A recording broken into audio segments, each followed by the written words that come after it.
हरन सर, मैं personal experience एक शेयर करता हूँ। ऑपरेशन गंगा नाम रखा था आपने, तो मैं पोलैंड में था। यूक्रेन से जिन लोगों को बचाया गया है, कपल जो था उनकी वाइफ प्रेग्नेंट थी। तो जब उन्होंने बोला कि जब ये बेटी जो पैदा हो रही है तो मैं इस बेटी का नाम गंगा रखूंगा, तो वो मुझे अभी याद आया। लेकिन मैं सवाल दरअसल चुनाव प्रचार को लेकर पूछूंगा कि पूरे चुनाव प्रचार में समाज में वोट के लिए दरार पैदा करने की कोशिश की गई। कैसे? मैं अब जैसे राहुल गांधी का एक बयान आया, उन्होंने बोला है कि मैं जब से पैदा हुआ हूं सिस्टम को मैं समझता हूं, किसको अटैक करना है, किसको टारगेट करना है, मैं ही सिस्टम हूं और सिस्टम लोअर कास्ट के खिलाफ अलाइंड है। मुझे जो आपत्ति व्यक्तिगत तौर पर लगी, उन्होंने इस बार जुडिशियल और मिलिट्री को भी नहीं छोड़ा, वो भी लोअर कास्ट के खिलाफ अलाइंड है। ये बयान जब आप सुनते हैं तो आपको कैसा लगता है सर? मैंने जितना इस विषय में सोशल मीडिया में मेरी नजर गई है, ये उन्होंने जो कुछ भी कहा है वो उन्होंने अपने फैमिली का रिपोर्ट कार्ड रखा है, क्योंकि उनका ही परिवार 60 साल तक देश में सरकार चलाई है। तो ये जो कुछ भी बातें कर रहे हैं वो अपने फैमिली के सोच, विचार, आचार, उसी की बात दुनिया को बता रहे हैं वो। तो एक प्रकार से तो अच्छी बात है, कम से कम उन्होंने दुनिया को बता दिया कि भाई ऐसे लोग हैं, अब आप बच के रहो। दूसरा विषय है जी, मैं देखता हूं देश में राजनीति करने का कुछ सरल रास्ते जो लोगों ने खोजे हैं, और जिसमें इंडिया अलायंस के करीब करीब सभी पार्टियां फंसी हुई है या उनको वो सूट करता है। 3 चीजें प्रमुख रूप से उभर करके आती है। एक घोर सांप्रदायिक लोग है, सेक्युलरिज्म का चौला पहना है उन्होंने, बुर्का पहना है, लेकिन वो कम्युनल ही है।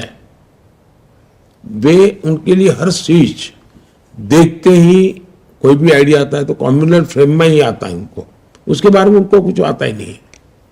दूसरा, ये घोर जातिवादी है। तीसरा, वो एक घोर परिवारवादी है। ये 3 चीजें, ये सभी कुनबे जो इकट्ठे हुए इनके कॉमन है, उसमें कोई आप, मैं कहता हूं उसको टिक मार करके देख लीजिए, आपको मिलेगा ऐसा ही है। और समस्या की जड़ यही है, और इसलिए ये आज नहीं, पहले भी उन्होंने ऐसे ही कहा है, और जब चाहे वो बदला है उन्होंने। आपको इंदिरा गांधी का भाषण मिलेगा जिन्होंने जातिवाद के खिलाफ बहुत लंबे भाषण किए हैं, और उन्हीं के परिवार के लोग जातिवाद के ऊपर लंबे लंबे भाषण देते सुनाई दे रहे। मतलब कोई सोशल रिस्पॉन्सिबिलिटी नहीं, अकाउंटेबिलिटी नहीं, जो मर्जी पड़े जब चाहे वो कुछ भी बोलो और भाग जाओ, दुनिया को गुमराह करो, ले लो। तो मेरे जैसे व्यक्ति को जो सिद्धांतों को, आदर्शों पर, विचारों पर चलता है, उसको जरा मेहनत ज्यादा पड़ती है, और जिसको मेरा विरोध करना है उसके लिए भी सरल हो जाता है। ये तो बड़ा आइडियल है, क्या करके उसको कुछ भी विरोध करना बड़ा सरल हो जाता है। जी, राहुल गांधी से जुड़ा सर मैं एक और सवाल पूछूंगा कि ये बात देश में बहुत है कि ऑपोजिशन स्ट्रांग नहीं है, मोदी जी के खिलाफ ऑपोजिशन स्ट्रांग नहीं हो पाया। इसका एक बड़ा कारण ये भी कि ऑपोजिशन के जो नेता हैं, जो कैंपेन लीड कर रहे हैं, एक तरह से राहुल गांधी हैं, 2 दशक से ज्यादा राजनीति में है, पर एक कुछ लोगों का कहना है कि वो मैच्योर उतना नहीं हो पाए। और कुछ लोग ये भी कहते हैं कि शायद राहुल गांधी सबसे बड़ा एक एसेट है बीजेपी का, क्योंकि वो ऐसी अब बयान देते हैं कि आपको उससे और एम्युनिशन मिलता है कांग्रेस को एक्सपोज करने के लिए। आपको लगता है राहुल गांधी की जो ये कमी है उसका फायदा? मैंने अभी तक आपके एक भी प्रश्न का जवाब किसी व्यक्ति के संदर्भ में नहीं दिया है। आपने व्यक्तियों का नाम लिया है, मैं उससे परे होकर के बात करूंगा, और मुझे वो अब मेरी मर्यादाओं का पता है। तो मैं किसी के नाम का अपने उल्लेख किया, इससे मुझे कोई लेना देना नहीं। मैं जनरल वे में आपको जवाब दूंगा।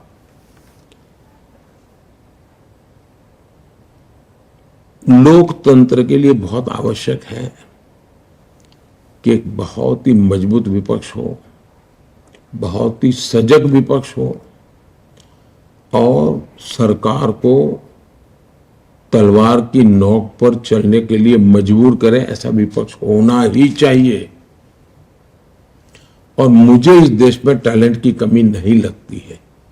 इस देश में भरपूर टैलेंट है, उनको अवसर दिया जाए। मुझे लगता था कि 2014 से 2024 एक अच्छा विपक्ष मुझे मिलता। मेरे भी जीवन में कोई कहेगा क्या कमी है, तो अब अच्छे विपक्ष का अभाव ही मैं कमी महसूस करता हूं, क्योंकि उनसे मुझे कोई पॉजिटिव कंट्रीब्यूशन मिल ही नहीं रहा है। मैं तो सोच रहा था इन लोगों ने 60 साल सरकार चलाई है, तो मुझे सरकार चलाने में सुविधा होगी, मैं जाते आते पूछ लूंगा बेचारे से बताइए क्या करना है क्या नहीं। प्रणब मुखर्जी साहब थे तब तक मुझे थोड़ा बेनिफिट होता था, वो अपने अनुभव मुझसे शेयर करते थे, लेकिन बाकी मुझे वो बेनिफिट मिला ही नहीं।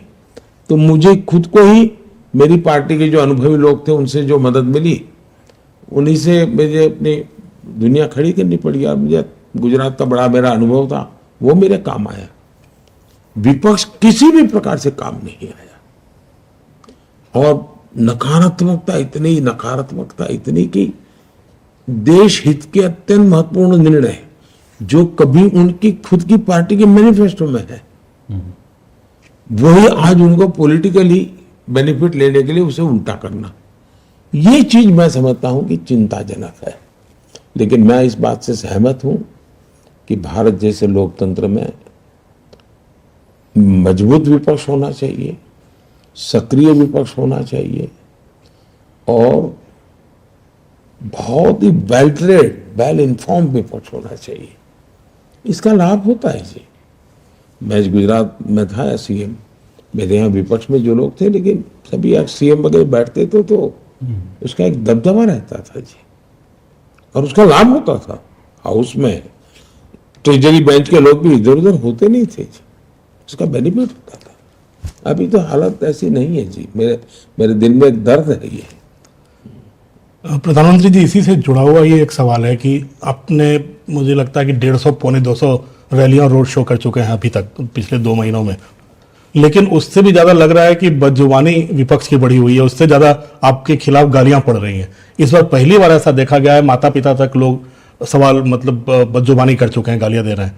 और पहली बार हम लोगों ने देखा है कि ऐसा चुनाव आया है 2002 का, जब से आप चुनावी राजनीति में आए, कि पहली बार माँ के आशीर्वाद के बिना, क्योंकि हर बार आप वोट करने जाते थे और माँ का आशीर्वाद लेने जाते थे, हम लोगों ने गांधीनगर में हमेशा देखा। तो ये मिस कर रहे थे आप, और दूसरा ये बदजुबानी कैसे लेते हैं आप? मैं दो चीजों को अलग करके देखता हूँ। ये कहना कि मुझे अभी भी गालियां पड़ रही है वो सही नहीं है। शायद मेरे जन्म से पहले से गालियां मेरे लिए तैयार रही है,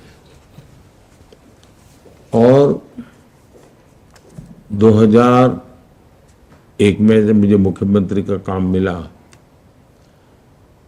तब मुझे शायद कोई ऐसा विषय नहीं जिसमें मुझे गाली ना पड़ी हो, और बिना कारण मेरे बाल नोच लिए हो। उसमें सिर्फ पॉलिटिकल लोग नहीं, ये खान मार्केट गैंग पूरी, ये आपके मीडिया में जो महारथी कहे जाते वो भी, आप पुराने अगर अंक निकालेंगे मैगजीन बड़े बड़े नोन, तो उसके फ्रंट पेज पे जो कवर स्टोरी है, तो किसी राक्षस को भी अच्छे से पेंट किया हो, उससे भी भद्दी तस्वीरें मेरी है। लेकिन मैं अपना आपा खोया नहीं, मैंने कभी नहीं खोया, क्योंकि उन्हीं की मजबूरी है कि उनको आज हंसता हुआ चेहरा रखना पड़ रहा है, और उनको एक साल में अगर 24 अंक निकलते हैं तो 12-15 में तो माल बेचने के लिए मोदी की जरूरत पड़ती है। तो मैं अपने कर्तव्य से लेके चलता हूं। अच्छा होगा कि लोकतंत्र में सार्वजनिक में शुचिता का पालन हो, मर्यादाओं का पालन हो, आलोचना हो, लेकिन अच्छी भी तो हो सकती है, अच्छे ढंग से भी हो सकती है। ऐसा नहीं हमसे भी कोई गलती नहीं हुई होगी जी, मैं नहीं कहता हूं, लेकिन हम सब ने सोचना चाहिए। मैं किसी को उपदेश दूं इसका क्या मतलब है? मोदी ने खुद ने भी कभी गलती की होगी, मोदी के साथियों ने भी गलती की होगी, लेकिन भारत में